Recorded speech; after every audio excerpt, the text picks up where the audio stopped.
जी बिल्कुल, रेत और मट्टी की ट्रैक्टर ट्रालियां आलूदगी फैलाने लगी और हादसात का सबब बनने लगी। रेत और मट्टी को तरपाल लगाकर ढांपा नहीं जाता, जिसकी वजह से लोगों को मुश्किलात में इजाफे का बहस बन रहे हैं।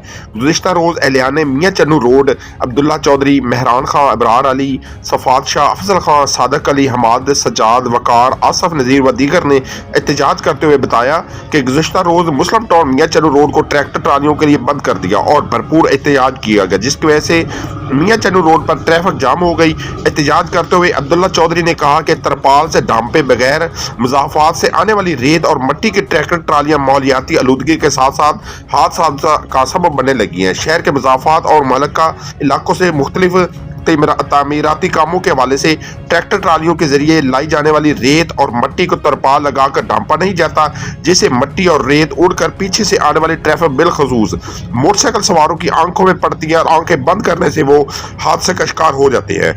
जबकि ओवरलोडिंग के बहस सड़कों पर गिरने वाली मिट्टी और रेत को गर्दो गुबार और मालियाती आलूदगी का सबब बन रहे हैं और इन ट्रालियों को नौउम्र और ना तजर्बा का ड्राइवर्स तेज रफ्तारी से चलाते हैं और ट्रैफिक एहलकार इनके खिलाफ कोई कार्रवाई नहीं करते। जबकि मुतअद्दिद बार सिटीजन पोर्टल और दरखास्त के जरिए पुलिस को तलाक की गई मगर कोई सुनवाई नहीं हुई। आज भी 157 मुतलका ट्रैफिक पुलिस अफसर को कॉल की गई, किसी ने कोई तवज्जो ना दी। अवामी, समाजियत और शहरी हलकों ने अरबाब इख्तियार से फौरी नोटिस लेने का मुतालबा किया। जी मज़ीद खबरों और अपडेट से बाखबर रहने के लिए देखते रहिए एशियन न्यूज़ HD।